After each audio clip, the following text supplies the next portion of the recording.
Hi, I'm Jonathan from Potency.world, and you're on the third episode of a series of podcasts we're doing about dyslexia. We are doing this because of a guy I go to the gym with, Reggie, and I invited one of my best friends, Sinead, to join us, who is also dyslexic. Today we're going to look at the emotional and social status impact of the word Reggie. What would you, how would you Yeah. encapsulate it? Okay. Yeah. So basically, how being a dyslexic person makes you feel, maybe before you knew you were dyslexic, and maybe now you know you've got dyslexia, and just the social impact. When you tell people you've got dyslexia, and how people perceive dyslexia in society. So those are the areas that I want to get into. What? So, okay. So, Sinead, cut me off at any time. Yeah, I'm happy to jump in. I think, yeah, for me, there is, stigma involved in dyslexia. And one of the things that I kind of want to highlight in this episode that I see a lot is kind of the bullying on social media. One of the platforms I certainly stay away from being dyslexic is Twitter. Yeah. Because as soon as you post something, it's out there, and literally the first thing that someone will jump on is to correct your spelling. The trolls are unbelievable. Someone could be writing a post about something, like something to do with something that's happened to them that's been impactful, or just, commenting on something that's been in the news, or putting their opinion out there. And you always see it every single time. It's like literally the trolls will jump on and just correct their spelling. And they're just missing, the whole point of the fact that this person is most probably dyslexic. And yeah, I think to kind of shame someone by saying that they can't spell is just like absurd. I find it really, really frustrating. I feel like, it's like, in any other circumstance, if someone was like, I don't know, trying to work out an equation, I wouldn't be the first to jump on and be like, you're stupid, how you don't know the answer. Like, it's just crazy. And yeah, I feel sorry for people that I guess get cut off in life, not just on social platforms, but just in general in life, and kind of, get told that they're stupid or thick, or their opinion doesn't count, or their thoughts don't matter because they've spelt there in the wrong instance. That's a bit. I mean, that is a perfect example of why the English language is so bloody difficult. Because of the fact you've got what they're called homophones, which is all these words that sound differently but are spelt differently but sound the same. So social and emotional impact. So this may be pertinent, it may not be. I was adopted. I was given up on day 2, or actually forced to be given up on day 2, and I didn't really have much human contact until month 9 when I was adopted. And so I don't remember it. I don't think I feel traumatized about it, but I think that as a result of not properly bonding with a person, I don't feel, and I've never felt, particularly human. I look at the other people on the street and I go, if they call themselves human, then I am not it. It's so far, the difference is so far for me. So I measured, when I was writing this book of mine, which is 450,000 words to explain to people the basic premise: don't treat children like shit and they might do well. That's how many words I had to get that out. And as I was writing that book, I was looking at various situations I've been in, and whether or not I feel stigma. And on my LinkedIn profile, I've got dyslexic thinker. So the fact that it was a Richard Branson and a few other people championed this cause, so that you can put, if you're on LinkedIn, you can put dyslexic thinker. So I've got that as one of my skills. I also put it in the headline, not the headline, the little biog at the top of LinkedIn with your picture. I've put hashtag dyslexic thinker. So I mean, I must care a little bit, but not enough to change. I don't care what people think about me. And so the sort of stigma that I think affects other people, and certainly from your experience, Sinead, that's pretty harsh. But what I'd say about that is the book, The Authority Gap, looks at the difference in responses to females posting and males posting.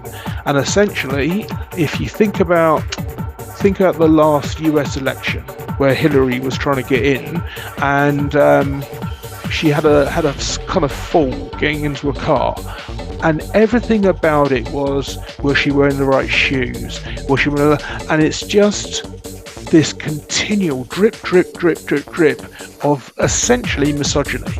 And I don't know then if your experience, Sinead, is because you're a girl or because you have dyslexia. But from my perspective, I never cared enough about what other people did until I measured myself. And as I was saying, so I measured one thing where I produced, and this is just looking at the numbers, it's factually correct, 400% difference in a sales team from one lesson. I gave them one lesson and all of a sudden the sales went up 400%. I got into marketing and I noticed they were doing this other practice, and so I immediately saved that department £380,000 a year. And some people have called me, as I now understand, not complimentary, they've called me a maverick. And I certainly, I don't give a shit to feel the stigma that other people do, because now I know. So I didn't know what it was. I was going but, thinking everyone can see these other buts. And then you learn that, oh no, they can't. And if you look at the world today, pretty much everything is a polarized version. You have one side or the other. And when neurotypicals speak to me, and I have to close down my other versions to only see their version. And when I did that, and it took me a long time trying to shut down the stuff, because it just happens, it's there. I don't create it, it's just there. So over about 18 months, I managed to restrict a thought process down to one perspective. And from one perspective, the world is scary. The world is whatever paper or news or social media you use, a singular perspective, which is what most people have, including my highly intelligent family who I spoke about in the first episode. They cannot see different perspectives. And so for them, the world must be frightening. It can't be pleasant if you think, oh, this is my lot. What do you reckon? Yeah, I'll tell you what, on that, in terms of what you mentioned about speaking to other people. You're very quiet, Reg. Oh, still quiet. Are you unplugged?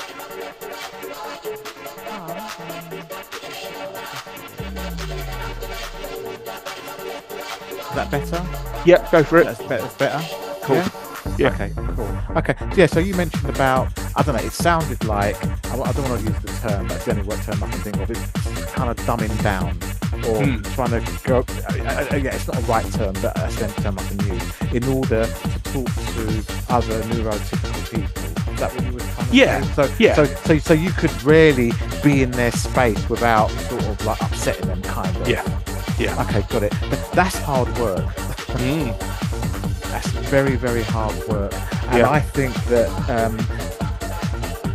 when you're hanging around with people that get you, conversations just flow and you get energized. And I think that's the reason why I'm doing this podcast. I'm hoping other people can identify with us and understand us. So that's all I would like to say on what you said. But in episodes that we've spoken about before, we've mentioned the word stupid, lazy. People don't understand us, and for me, those are the ones that I've heard quite a lot over my years, and that's for me the emotional and the social impact for me. I don't know what you guys think on that. Yeah, and yeah, exactly. That's it, and that's kind of the example that I gave earlier. It does fall into that, and it falls into sort of going into bullying and how it affects people's self-esteem. I have memories when I was younger as well of spelling a word wrong.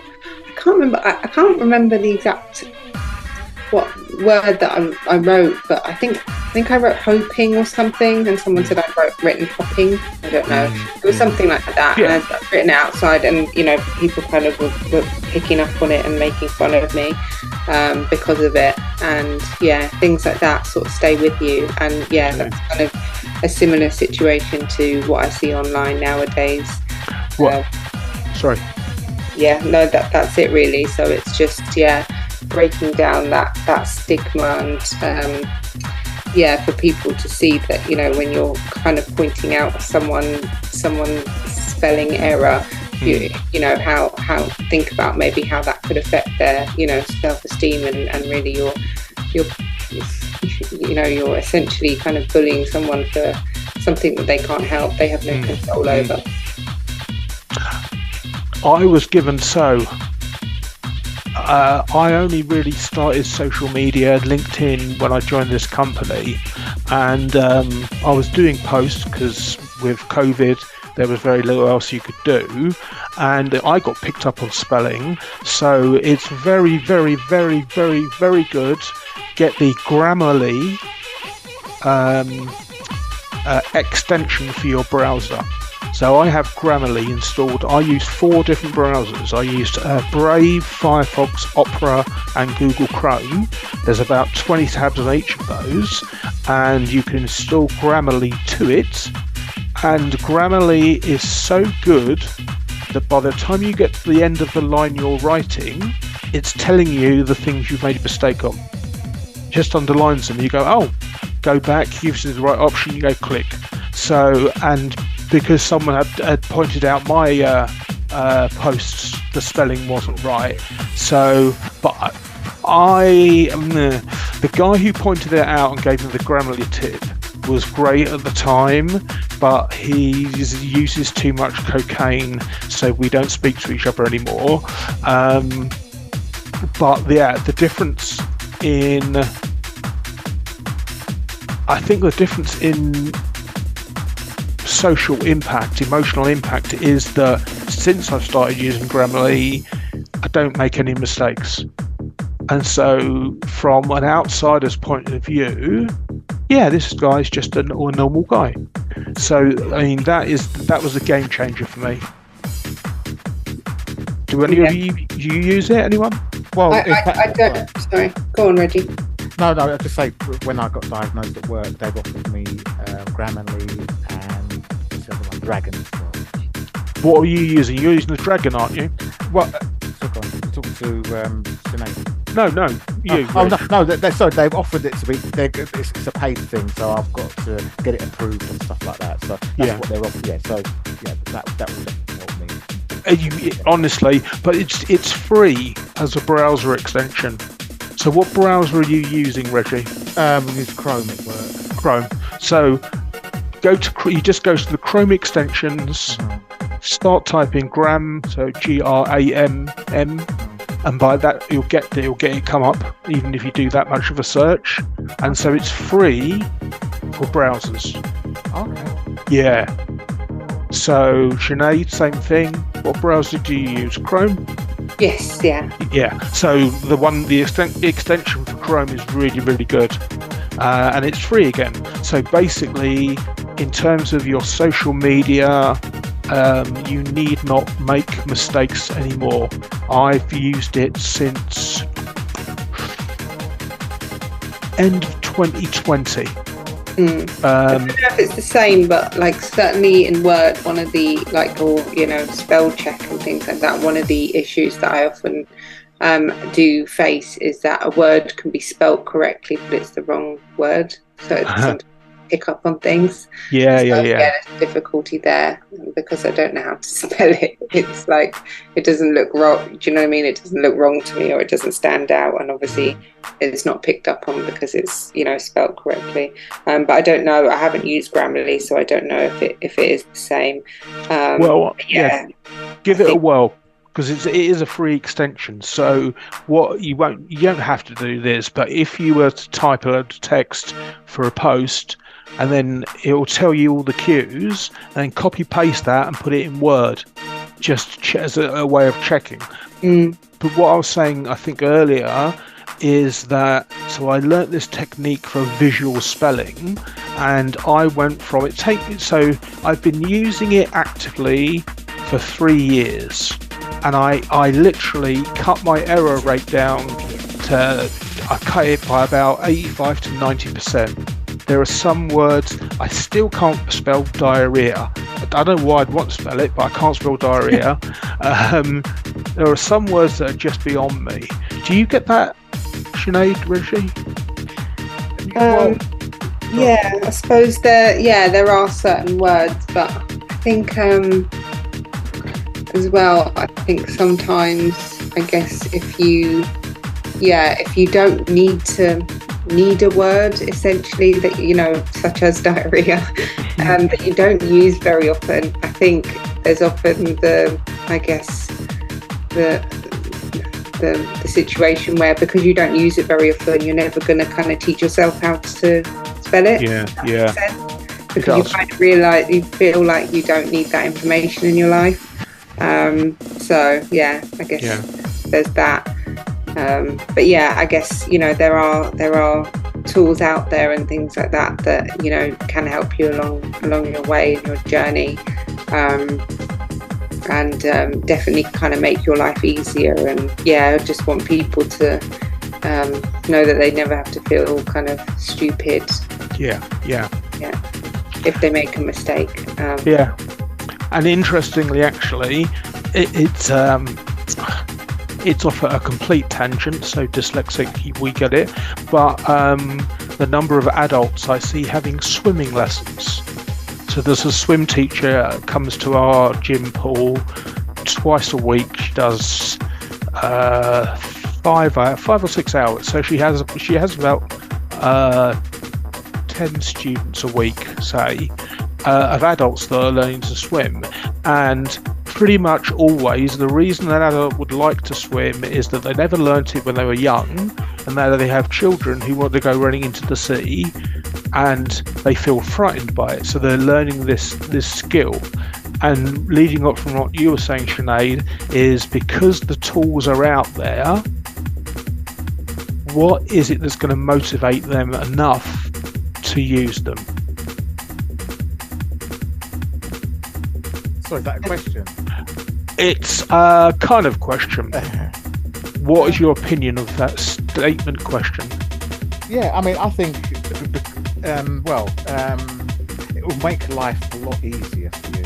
If you are doing a lot of social media stuff, or you're writing work and stuff like that, if it's going to cut your error rate down, then it's going to help you.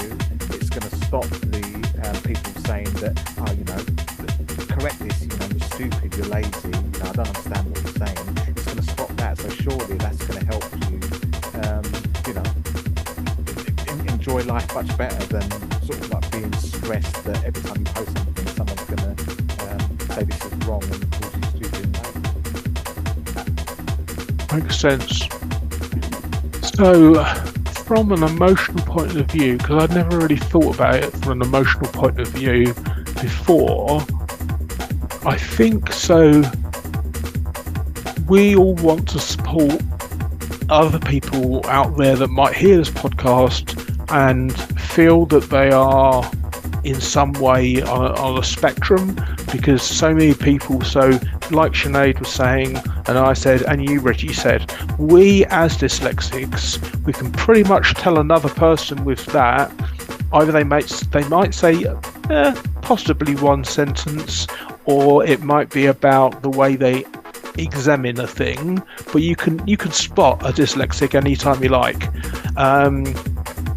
And older people with dyslexia who were never given a diagnosis have, found a way of dealing with the world, which is this problem-solving ability. So I think what we're trying to do is to say to adults, listen, there are all these tools.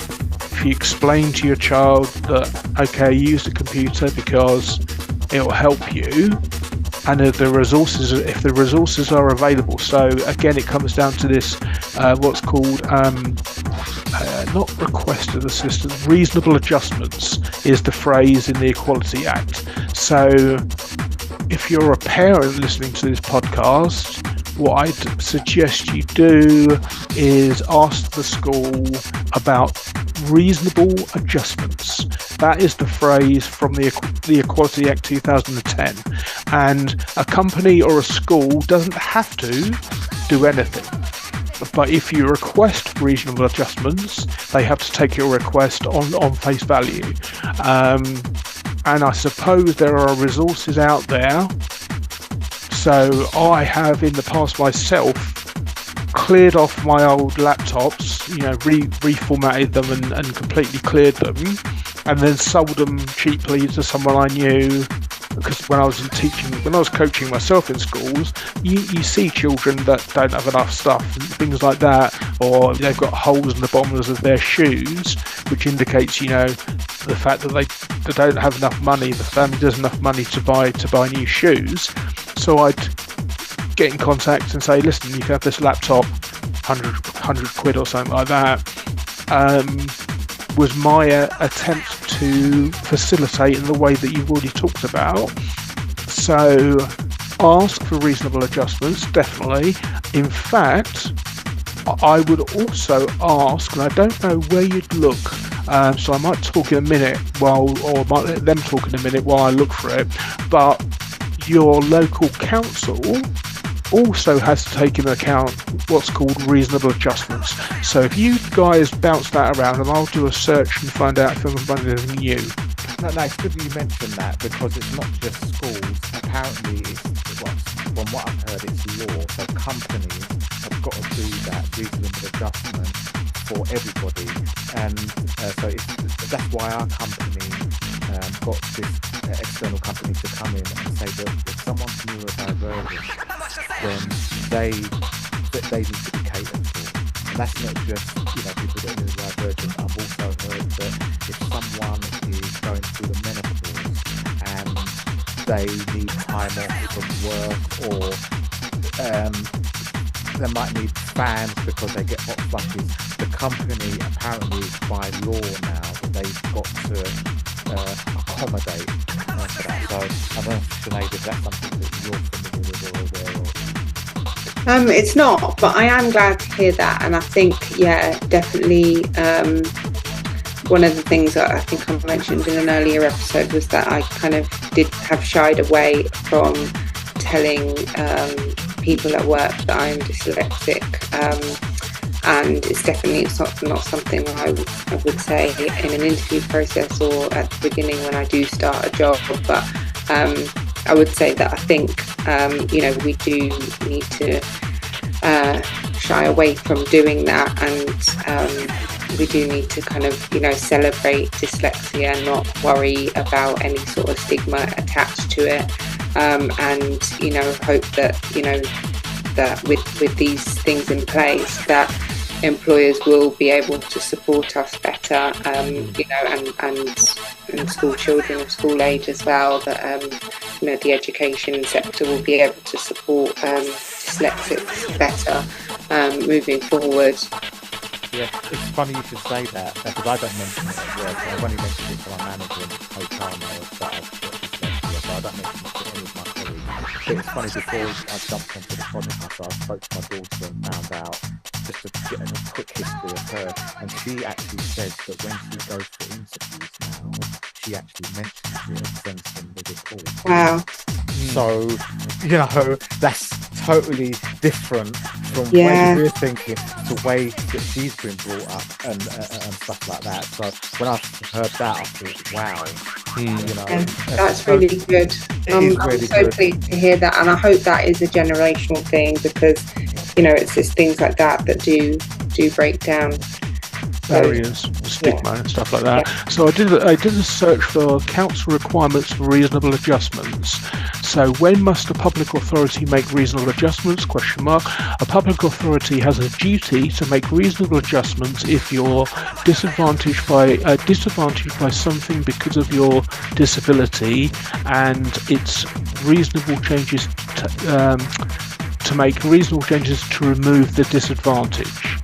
Now, this is a problem that is going around our heads at the moment, because if you brand a child saying that they have a disability, then what you get is you get learned helplessness. They go, oh, well, I can't be good, so I won't bother. So how do you apply for something without the child, or how can you frame it from a child's point of view that, okay, you can get some extra help because your brain works this way? Is it something neurological we should explain? How do you overcome that getting support and thinking, oh, I need support? Does that make sense at all? Yeah, it does. And to be honest, I think we need to go back to that wording. You know, we've all said, Sinead more than us, it's got a disability, and that word in there, it says disability. So if we're going, you know, if we're saying we've got a disability, we need help, that's going to put us on the back foot straight away. So I think the wording needs to change on that. That's my view. Yeah, I think the focus just as much on how dyslexia disadvantages you. I think you need to also think about, or you know, if you're a parent, you need to think about how it's going to advantage your child, and you know, be able to look at sort of both those things, and you know, be able to sort of explain that, or think about it yourself, you know, so it's not just something that's going to kind of negatively impact you. Well, then I would pick up both of you on this wording, because so right, so both you, Sinead and Reggie, don't tell people at work, whereas I've got it on the top of my profile on LinkedIn. And so the difference in approach is, I don't care, but you two obviously still do because you're not mentioning it. So there are various high-flying people that have dyslexia. Why do you guys keep it under your hat? For me, yeah. No, go on, go for it, Reggie. No. For me, I mentioned it to a work colleague. I felt something in Slack. I felt something wrong, and he said, "You're spelling, spelled this wrong," or something like that. And I said, "Well, you know, I think I've got dyslexia." And he said, "Oh yeah, another engineer mentioned that to me. I just think he's just lazy." That's it. Sinead? It just ran off like this, like that. I thought, okay. Yeah, I mean, I probably am sort of similar, for fear of having a similar sort of experience to yourself there, and feeling that people really don't have, you know, people who are not dyslexic or neurodivergent really don't have an understanding of dyslexia, and it being labelled a disability in the mainstream just makes people believe that it's, you know, some sort of disadvantage, and you're going to be a person who's gonna have to have extra support in the workplace, and you're gonna mess up or make mistakes, and it can cost the company money, when really it's actually the exact opposite. I think that dyslexic in the workplace are a huge advantage, and I think for any of our things that are sort of potentially like negative like that, we make up for it in so many other ways. Definitely. So yeah, I definitely think that, because I feel like that information isn't out there in the mainstream. No. And it is starting to be, with people like sort of Richard Branson and big CEOs talking about it more. I think it is getting out there, but at the moment it's still a concern for me that people will have a preconceived idea of what dyslexia is, and either sort of make snide comments like that, or and be sort of ignorant to it, or that they're going to sort of worry about me and watch me a little bit more closely, or it's sort of a number of things, but it's certainly not sort of in my day-to-day that I am embarrassed about. It's something that I do want to put out there, but I think for me, along with sort of other areas in my life, I really don't like labels. And I'd much rather sort of sit there and say, if someone was to ask me, my strengths and my weaknesses, I could reel off all the things that are my dyslexic strengths and my dyslexic weaknesses without using the word I'm dyslexic. That's very interesting. Because I definitely own, all of the things that are my weaknesses and all of the things that are my strengths in the workplace. I just don't specifically, say outright that I am dyslexic. That is very, very interesting. So I'm reading a book at the moment called, it's called, what's it called? I can't remember. Anyway, in this book it talks about, I've completely lost my train of thought. It's called Do Hard Things. That was one. I can't remember. No, too many books going right around my head at once. So in the book The Gift of Dyslexia, I'll refer to that because it's old and I remember that. It talks about the education system. So this stigma that is definitely attached still. I think still is probably the beginning of it. So it explains that normal education is verbal reasoning, I've talked about before. So you run down a sentence, run down a paragraph. At the end of a page of writing, you maybe know what you should be doing, or you've learned X fact. And it says that visual thinking. So whenever I'm thinking about anything, it is. So I describe it as 12D. So I can look at a thing that exists in the world, and I know what the other side looks like in principle, and I know what it looks like from the top, I know what it looks like from the bottom. So to me, things appear, there's a kind of filter in post-ed that you can use, but things appear, I can see all of them, I can look around and twist all of them to look at the other sides, and I know obviously that it's not, in brackets, correct, but it is a perception. So that thing about creating perceptions, that's when I realised from the book of Good to Dyslexia, that's when I realised, that's what I'm doing. It's that I'm making these things up to control, well, not control, but to enrich my experience. So I think the stigma associated, that was the point, sorry. Verbal reasoning, you can only understand things, the maximum speed that you can understand a voice is 250 words a minute, apparently. They have to speed it up artificially. But then it talks about visual learning. And because in my head I see the whole concept of my thing, and writing it down, I have been struggling for the last year. Not struggling, I haven't done it because I'm not doing it because it's I don't use the word hard because it's not hard, it's easy peasy, but I find it hard trying to get that down into a document. So they reckon the visual thinkers are between 400 to 2,000 times faster than verbal reasoning. Mm-hmm. I think it's a motivation thing, isn't it, right? And I think, I don't know about yourselves, but I definitely work best under pressure. If I'm given a deadline, I will definitely leave it to the last minute, but I'll get it done.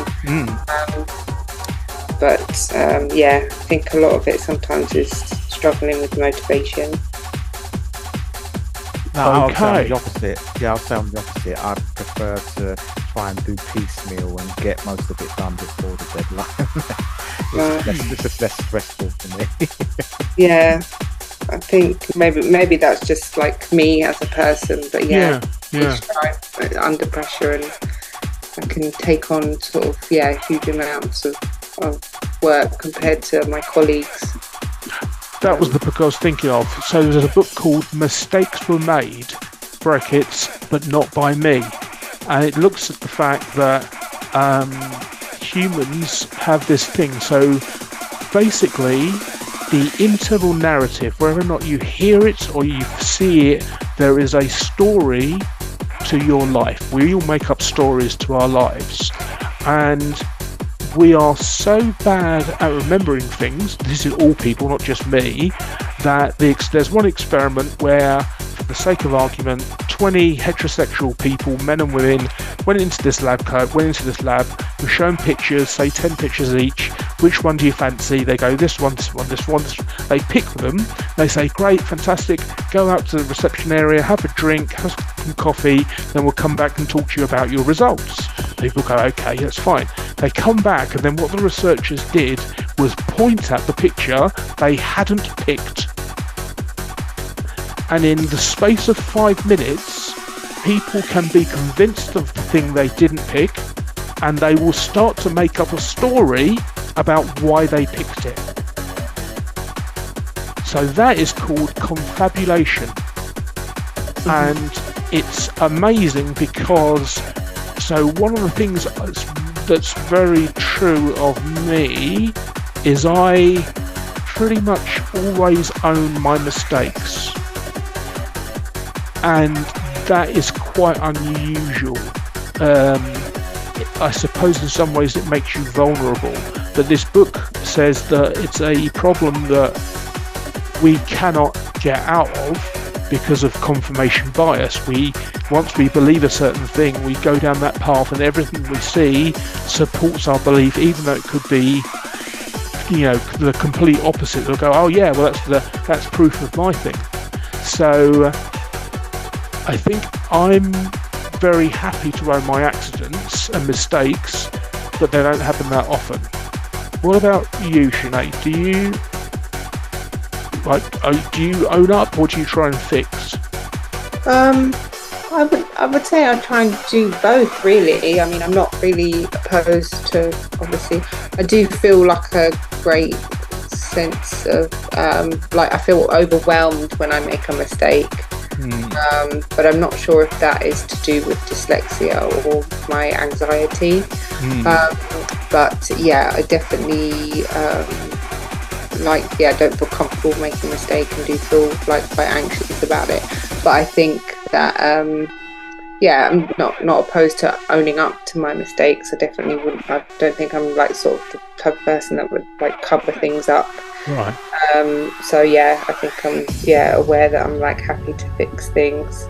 Self-aware. Interesting in your example though, in your example from that book, I was wondering whether the person confabulates. So they confabulate because they're covering up the fact that they think they've made a mistake, or they think the person who's asking them has made a mistake.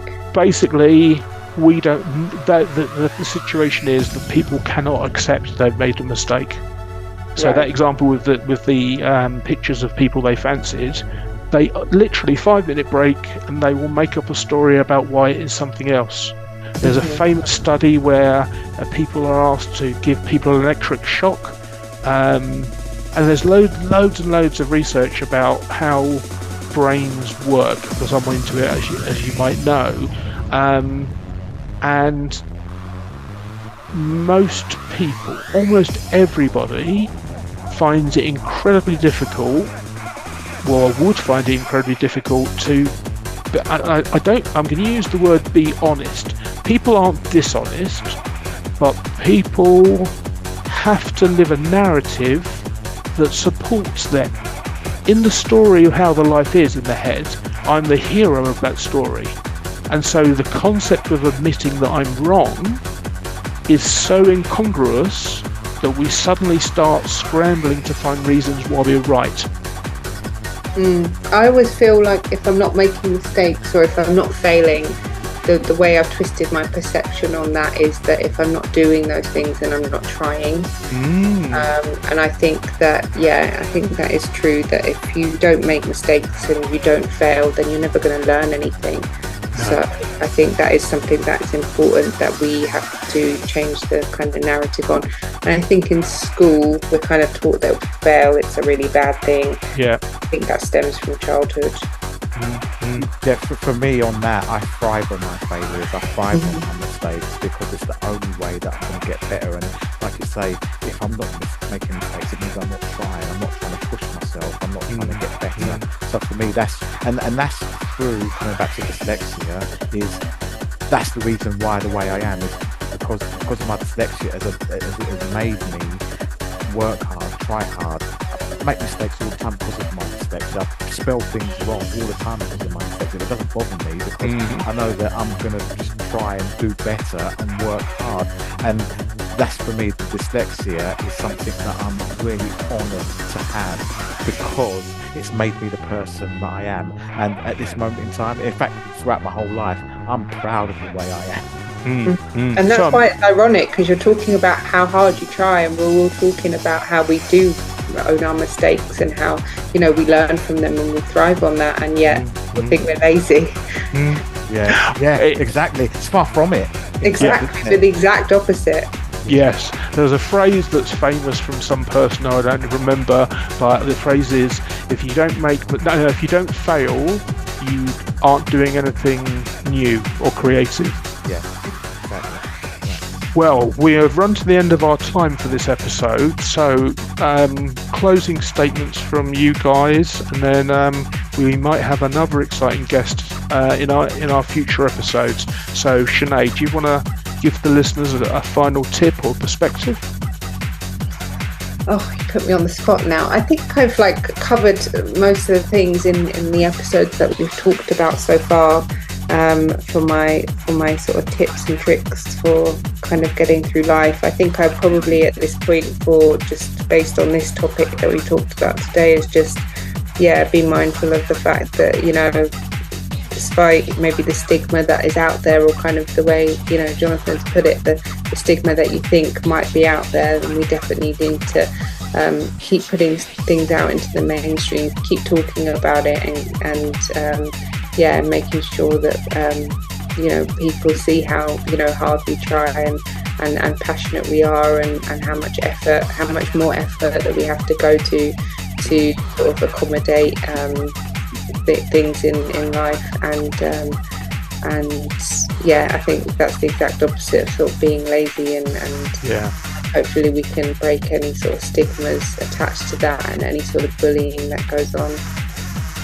Well, for being put on the spot, that was absolutely fabulous. But then I expect nothing less from you, Sinead. Reggie, a final point for your... Yeah, I would say, being dyslexic is, for me, it's an honour, and I'm in fact, like I said, it's made me the way I am. But the word dyslexic, I tell you what, I spoke to my daughter. She said every time I spell it differently. Could they have come up with something that could have been so easy for us dyslexic to spell? Because I struggle. I don't know if you could spell it. I spell it. I look at it, and it's just a jumble of words. Yeah. Please. Like someone was playing a joke on us. It is. It is almost like that. And from an emotional point of view, I just want to make it a little bit lighthearted. And I said, I don't know about you guys, but how many times do you know how to spell it? Could you spell it off the, write it down there? I couldn't. So I unfortunately could. Oh, The okay. only You've got to. the only reason I can is because I've been writing the word consciousness. Mhm. So I've been using that word and various other brain neuroscience terms, and I used to always spell it wrong, but because like you both, because I had to learn it and put in that extra effort to learn it, I don't see right. So could sound conceited. It's not. I'm not wrong. I have other perspectives that I've not considered. So when I speak to someone else, I find their perspective and their view, and I'm able now to step away and not try to change their view, but to take it on board inside my own perspectives and see an approximation of what they're trying to describe to me. And there's a tip. We're doing tips. There's a tip in the 7 Habits of Highly Effective People, and since I've started using this tip, holy shit, honestly, the difference. And the tip is this: listen compassionately, respond emotionally. So I've been practicing this for the last year.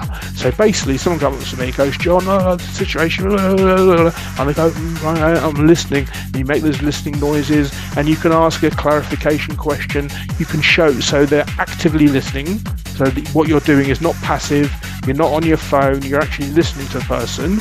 And then what you do is you can tell in their voice, as well in their words, but for me it's mostly in their voice, you can tell what emotion they're feeling. So when you respond and say, "Wow, that sounds really frustrating, or really frightening, or really uncomfortable," and the person goes, "Yes, exactly." So it's not really about dyslexia, but it's about communication skills in general.